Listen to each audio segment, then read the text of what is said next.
now for a review of what is making the headlines in the papers this morning. Let's bring in Ben Shamang, former Director News Voice of Nigeria. He also corresponds for the Deutsche Welle News.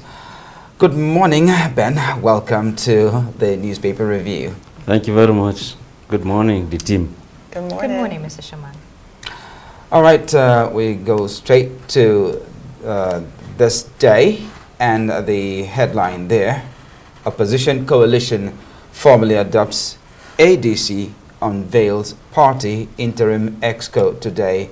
And the story goes in what looks like the first major breakthrough in the efforts of the opposition coalition to wrest power from the APC. The movement late last night formally adopted the ADC as its official political platform for the 2027 elections. We have that story in most of the dailies today. So, Ben, what do you make of this opposition? Is it going to be another, what they call tsunami, like happened with the APC in 2015? Well, we wait to see, but again, there are very many things that should be put rightly for Nigerians to understand. Now, you have a coalition. These people mostly are, if you check, they come from the PDP. Now, have they left PDP formally? And if they have not left PDP formally, then there's also anti-party activity in that order. But I saw that the former spokesman for the party, Kola Ologbondiyan, is saying that if Wike can stay with PDP and work for APC, they can remain in PDP and also form a coalition, so to speak. But in forming this coalition, there has to be some reworkings as to who goes where. If you say David Mark is there probably as a pro tem chairman, yeah, we know his pedigree. Former military governor, former minister of communications, Senate president, who also knew the onions, the master of politics. You know, when he was Senate president, the banana peel theory, he never slipped and fell like Chuba Okadibo and some other people, Evans or Warren, you know. But again, one is worried. If you move to ADC, for example, you're going to meet a structure there. Are you saying those you are meeting with simply you go and capture them, or they just surrender their own offices to you? So there has to be some reworkings there. And what does the law say in terms of trying to form this kind of alliance? Then the electorate are watching who indeed is a betrayer within the system. Betrayer because we have people who today are busy castigating the present government. Then you look at their pedigree. In the past, what did they offer Nigerians? These are the things that will be coming up, even as we also wait to see what INEC will do. Are they meeting up with the requirements as laid down by law? Because if they don't do that, of course, there's going to be some minuses. I think that's the stage that they're in now, trying to follow that due process in aligning with the deadlines and schedule that INEC has put in place. And like Charles said, this story runs across a lot of dailies. It's on the New Telegraph. The New Telegraph says, Atiku, Mark, Secondus, others, why we're joining the 2027 coalition. They're to meet ADC leaders and opposition politicians today, and also asking Nigerians to join in on seating President Tinubu. Meanwhile, the APC is saying that the coalition is no threat to them. It's also, in the Daily Independent, it's also on Guardian NG.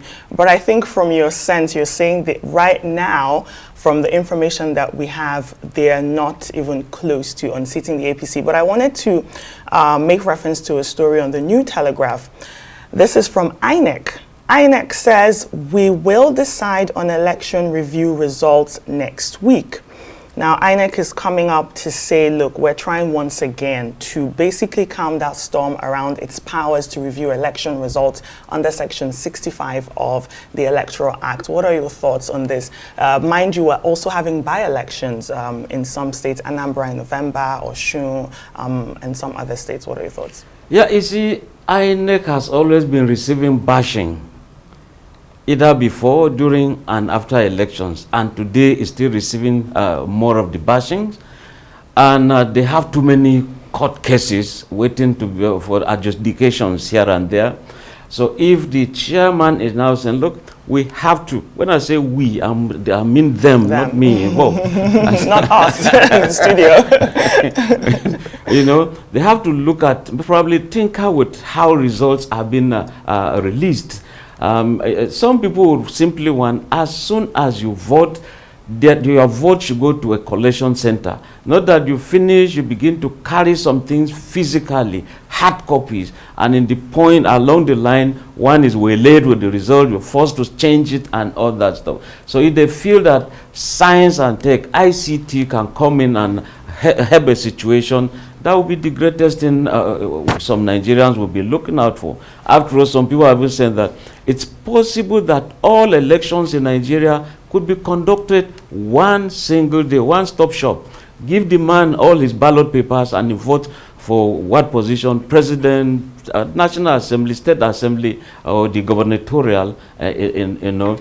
So I think that if, therefore, the announcement of the result, you saw the RF, how, I mean, people didn't just understand what it was. Some said it was just for you to open that portal and see how results were downloaded there. And not that it was going to be results being released real time. So there were misconceptions there, which also followed that in terms of voter education, in terms of also making Nigerians to be aware of what ought to be or what should be. I think there was a gap there. Now arising from the issue of the day, the new coalition, and of course INEC's rules and guidelines for the next election. Well, the ruling party is also just not sitting back and soaking it up. Now let's head to the Punch newspaper, where the headline screams, APC fires back after Mark Lamido slammed Tinubu government. And the punchline there says APC spokesman Bala Ibrahim described the coalition, whose leaders met in Abuja on Tuesday, as dead on arrival. Now, Ben, dead on arrival. Well, that's the opposition. That's the opinion of the APC. No matter how small an opposition is, don't take it for granted. PDP at a point was telling Nigerians they'll be around for 50 years. APC added 50 years, they'll be around for 100 years. And now, within 2 years, we've seen this kind of tsunami, you know, politicians now coming to oppose them. But what one is worried about is when people said they want to unseat politically the APC government, is that just the aim? And when you look at what Peter Obi is saying, it's really not about let's remove Tinubu. There are issues that should endear the politicians or the Nigerians into supporting them. Obi is talking about insecurity. Obi is talking about terrorism, banditry, and the hostile investment climate that is just not it in Nigeria. So these are issues they should look out for, rather than we have to remove Tinubu by all means. Just like El-Rufai would say, I brought him. When I say I mean him. Not you. Not me. Not you. And so now, for that reason, I will also remove him from office. I think that is too much, taking Nigerians for granted. Are you now saying that the votes of Nigerians never counted? You were the one. Yes, you played a role. That does not mean that you are the only one. When you say there is a tripod, there is a tripod. You can't make it one single man show. I know you're right when you talk about the reason for forming this coalition.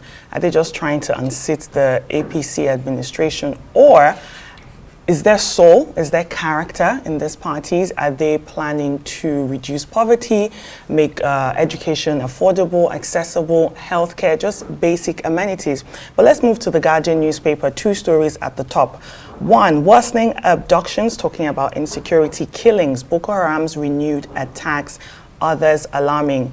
And also at the top mass there on the Vanguard newspaper, oil production. Federal government to withdraw license of firms with dominant oil fields. This is something that we've heard before. I'm sure you've heard it as well.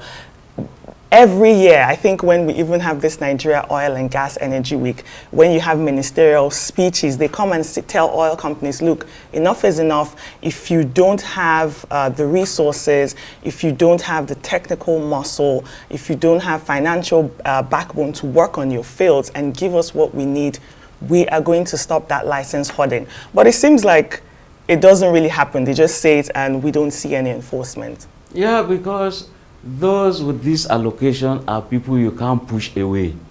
Politically, they are very, very strong and relevant. You try to push them, they rock the boat somewhere else. You know, it's just like in FCT, someone would want to favor many people and say, look, I give you these plots of land. You simply know that you cannot build any, you can't erect any building there. So what do? You sell them and make your money.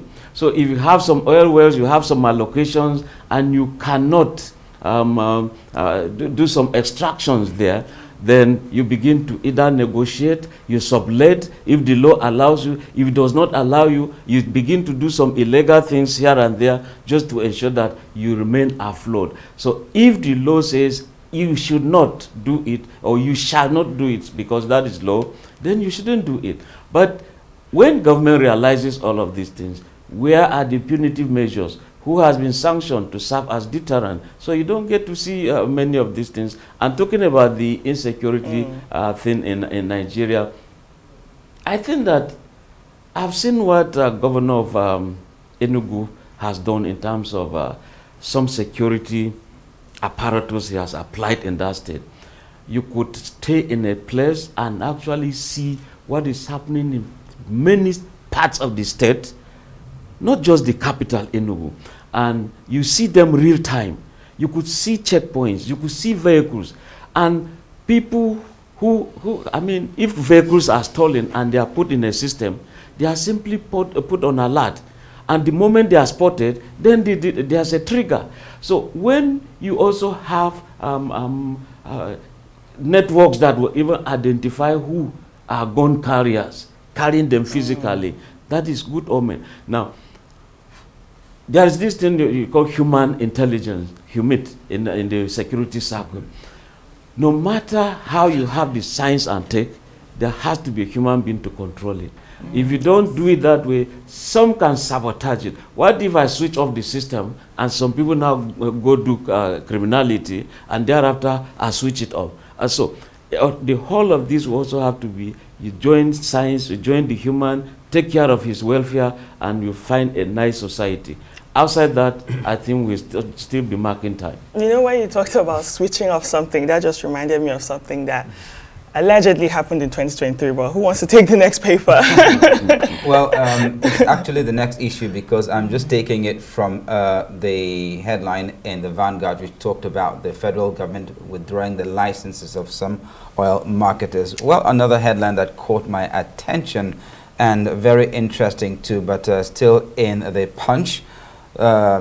Marketers defy Dangote's petrol slash, retain high pump prices.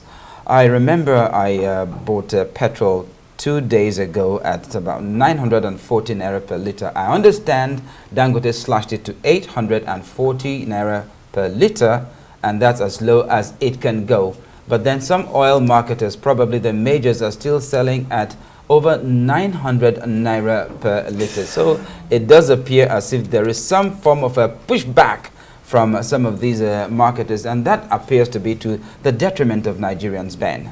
Yes. When Dangote came on board, people actually said, nah, look, now we have it. For how many years we've been hearing about turnaround maintenance of refineries, nothing has come out to give us a cup of refined fuel. Rather, we import. So when Dangote came in, we thought it's going to be okay.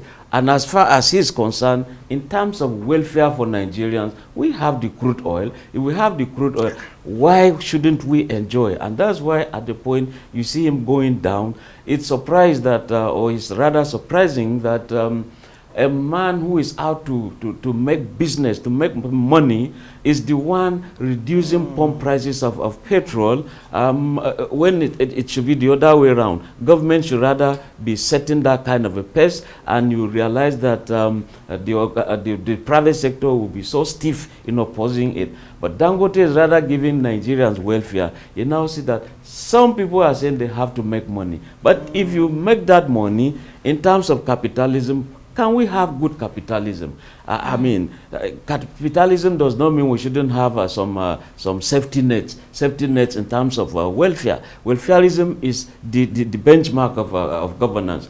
So if Dangote comes in to slash pump prices, we ought to see that government people will come and say, look, why don't you follow suit? Or they take the lead so that Dangote follows. If you allow, like some people will say, if you allow Dangote, of course, he's going to dominate.